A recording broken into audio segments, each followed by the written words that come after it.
जय श्री कृष्ण। राधे राधे। भगतजनों, आप सभी का हमारे YouTube चैनल श्री कृष्ण दीवानी में हार्दिक स्वागत है। इससे पहले आप सभी ने श्रीमद् भगवद गीता के कर्म योग नामक तीसरे अध्याय का श्रवण किया था। आज के दिन हम सब श्रीमद् भगवद गीता के ज्ञान कर्म संन्यास योग नामक चतुर्थ अध्याय का रसपान करेंगे। ओम श्री परमात्मने नमः। श्री राधा कृष्णाभ्याम नमो नमः। सब बोलिए ओम नमो नारायणाय, ओम नमो नारायणाय। श्री भगवान बोले, हे अर्जुन, मैंने इस अविनाशी योग को सूर्य से कहा था। सूर्य ने अपने पुत्र वैवस्वत मनु से कहा और मनु ने अपने पुत्र राजा इक्ष्वाकु से कहा। हे परंतप अर्जुन, इस प्रकार परंपरा से प्राप्त इस योग को राजऋषियों ने जाना, किंतु उसके बाद वह योग बहुत काल से इस पृथ्वी लोक में लुप्त प्राय हो गया। तू मेरा भक्त और प्रिय सखा है, इसलिए वही यह पुरातन योग आज मैंने तुझको कहा है, क्योंकि यह बड़ा ही उत्तम रहस्य है, अर्थात गुप्त रखने योग्य विषय है। यह सुनकर अर्जुन बोले, हे प्रभु, आपका जन्म तो अर्वाचीन अभी हाल का है और सूर्य का जन्म बहुत पुराना है, अर्थात कल्प के आदि में हो चुका था। तब मैं इस बात को कैसे समझूं कि आप ही ने कल्प के आदि में सूर्य से यह योग कहा था। तब श्री भगवान बोले, हे परंतप अर्जुन, मेरे और तेरे बहुत से जन्म हो चुके हैं। तू उन सबको तो नहीं जानता, किंतु मैं जानता हूँ। मैं अजन्मा और अविनाशी स्वरूप होते हुए भी तथा समस्त प्राणियों का ईश्वर होते हुए भी अपनी प्रकृति को अपने अधीन करके अपनी योग माया से प्रकट होता हूँ। हे भारत, जब जब धर्म की हानि और अधर्म की वृद्धि होती है, तब तब ही मैं अपने रूप को रचता हूँ, अर्थात साकार रूप से लोगों के सम्मुख प्रकट होता हूँ। साधु पुरुषों का उद्धार करने के लिए, पाप कर्म करने वालों का विनाश करने के लिए और धर्म की अच्छी तरह से स्थापना करने के लिए मैं युग युग में प्रकट हुआ करता हूँ। हे अर्जुन, मेरे जन्म और कर्म दिव्य अर्थात निर्मल और अलौकिक हैं। इस प्रकार जो मनुष्य तत्व से जान लेता है, वह शरीर को त्याग कर फिर जन्म को प्राप्त नहीं होता, किंतु वह मुझे ही प्राप्त होता है। पहले भी जिनके राग, भय और क्रोध सर्वथा नष्ट हो गए थे और जो मुझ में अनन्य प्रेम पूर्वक स्थित रहते थे, ऐसे मेरे आश्रित रहने वाले बहुत से भक्त उपयुक्त ज्ञान रूप तप से पवित्र होकर मेरे स्वरूप को प्राप्त हो चुके हैं। हे अर्जुन, जो भक्त मुझे जिस प्रकार से भजते हैं, मैं भी उनको उसी प्रकार भजता हूँ, क्योंकि सभी मनुष्य सब प्रकार से मेरे ही मार्ग का अनुसरण करते हैं। इस मनुष्य लोक में कर्मों के फल को चाहने वाले लोग देवताओं का पूजन किया करते हैं, क्योंकि उनको कर्मों से उत्पन्न होने वाली सिद्धि शीघ्र ही मिल जाती है। ब्राह्मण, क्षत्रिय, वैश्य और शूद्र, इन चार वर्णों का समूह गुण और कर्मों के विभाग पूर्वक मेरे द्वारा रचा गया है। इस प्रकार उस सृष्टि रचना आदि कर्म का कर्ता होने पर भी मुझ अविनाशी परमेश्वर को तो वास्तव में अकर्ता ही जान। कर्मों के फल में मेरी स्पृहा नहीं है, इसलिए मुझे कर्म लिप्त नहीं करते। इस प्रकार जो मुझे तत्व से जान लेता है, वह भी मेरे कर्मों से नहीं बंधता। पूर्व काल में मुमुक्षुओं ने भी इस प्रकार जानकर ही कर्म किए हैं, इसलिए तू भी पूर्वजों के द्वारा सदा से किए जाने वाले उन कर्मों को ही कर।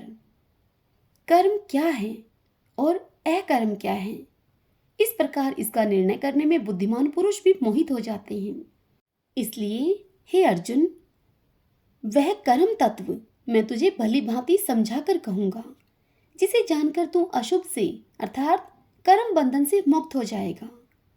कर्म का स्वरूप भी जानना चाहिए और अकर्म का स्वरूप भी जानना चाहिए तथा विक्रम का स्वरूप भी जानना चाहिए, क्योंकि कर्म की गति गहन है। जो मनुष्य कर्म में अकर्म देखता है और जो अकर्म में कर्म को देखता है, वह मनुष्यों में बुद्धिमान है और वह योगी समस्त कर्मों को करने वाला है। जिसके संपूर्ण शास्त्र सम्मत कर्म बिना कामना और बिना संकल्प के होते हैं तथा जिसके समस्त कर्म ज्ञान रूप अग्नि के द्वारा भस्म हो गए हैं, उस महापुरुष को ज्ञानी जन भी पंडित कहा करते हैं। जो पुरुष समस्त कर्मों में और उनके फल में आसक्ति का सर्वथा त्याग करके संसार के आश्रय से रहित हो गया है और परमात्मा में नित्य तृप्त है, वह कर्मों में भली भांति बरतता हुआ भी वास्तव में कुछ भी नहीं करता।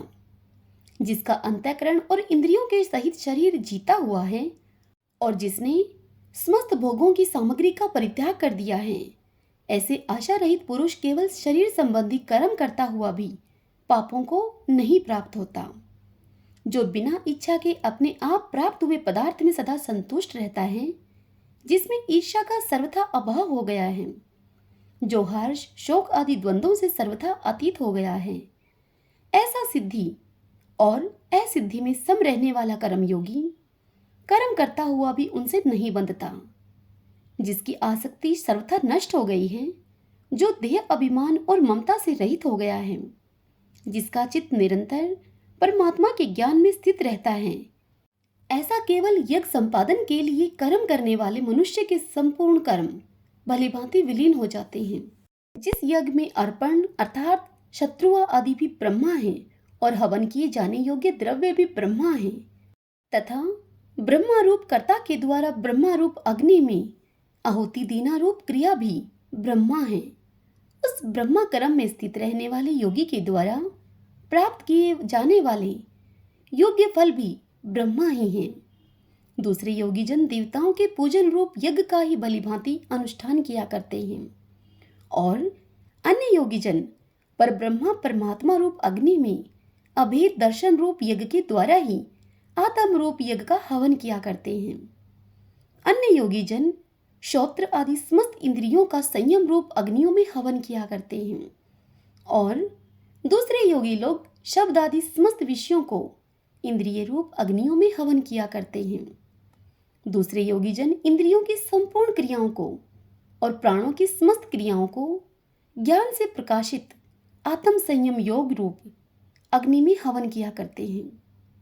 कई पुरुष द्रव्य संबंधी यज्ञ करने वाले हैं, कितने ही तपस्या रूप यज्ञ करने वाले हैं तथा दूसरे कितने ही योग रूप यज्ञ करने वाले हैं, कितने ही अहिंसा आदि तीक्ष्ण व्रतों से युक्त यतनशील पुरुष स्व अध्याय रूप ज्ञान यज्ञ करने वाले हैं। दूसरे कितने ही योगी जन अपान वायु में प्राण वायु को हवन करते हैं, वैसे ही अन्य योगी जन प्राण वायु में अपान वायु को हवन किया करते हैं तथा अन्य कितने ही नियमित आहार करने वाले प्राणायाम परायण पुरुष प्राण और अपान की गति को रोककर प्राणों को प्राणों में ही हवन किया करते हैं। ये सभी साधक यज्ञों के द्वारा पापों का नाश कर देने वाले और यज्ञों को जानने वाले हैं। हे कुरुश्रेष्ठ अर्जुन, यज्ञ से बचे हुए अमृत का अनुभव करने वाले योगी जन सनातन ब्रह्मा परमात्मा को प्राप्त होते हैं और यज्ञ न करने वाले पुरुष के लिए तो यह मनुष्य लोक भी सुखदायक नहीं है, फिर परलोक कैसे सुखदायक हो सकता है भला। इसी प्रकार और भी बहुत तरह के यज्ञ वेद की वाणी में विस्तार से कहे गए हैं। उन सबको तू मन इंद्रिय और शरीर की क्रिया के द्वारा संपन्न होने वाले जान। इस प्रकार तत्व से जानकर उनके अनुष्ठान के द्वारा तू कर्म बंधन से सर्वथा मुक्त हो जाएगा। हे परंतप अर्जुन, द्रव्यमय यज्ञ की अपेक्षा ज्ञान यज्ञ अत्यंत श्रेष्ठ है तथा यवन मात्र संपूर्ण कर्म ज्ञान में समाप्त हो जाते हैं। उस ज्ञान को तू तत्वदर्शी ज्ञानियों के पास जाकर समझ। उनको भली भांति दंडवत प्रणाम करने से, उनकी सेवा करने से और कपट छोड़कर सरलता पूर्वक प्रश्न करने से भी परमात्म तत्व को भली भांति जानने वाले ज्ञानी महात्मा तुझे उस तत्व ज्ञान का उपदेश करेंगे, जिसको जानकर फिर तू इस प्रकार मोह को नहीं प्राप्त होगा।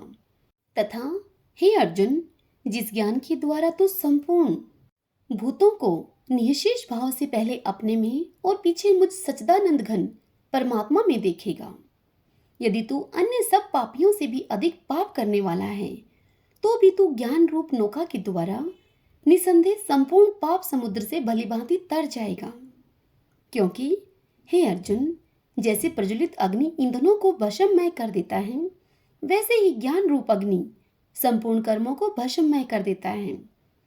इस संसार में ज्ञान के समान पवित्र करने वाला निसंदेह कुछ भी नहीं है।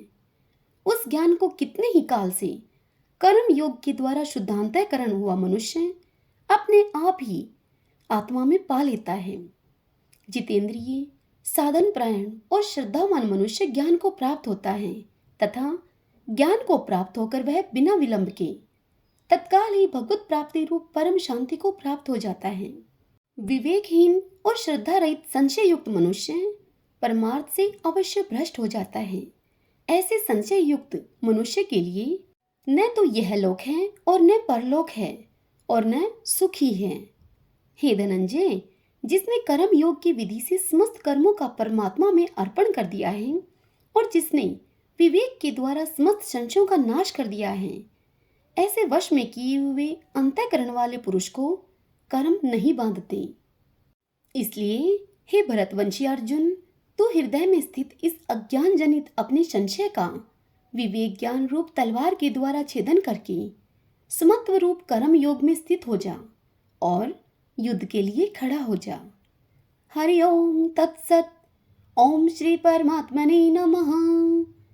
ओम श्री राधा कृष्णाभ्याम नमो नमः।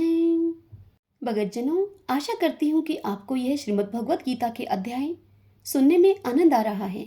यदि ऐसा ही हो तो आप इन वीडियोस को लाइक करें और कमेंट बॉक्स में जय श्री कृष्णा अवश्य लिखें, जिससे कि मुझे ज्ञात हो सके कि आपको यह कथाएं पसंद आ रही हैं। जय श्री कृष्णा। राधे राधे।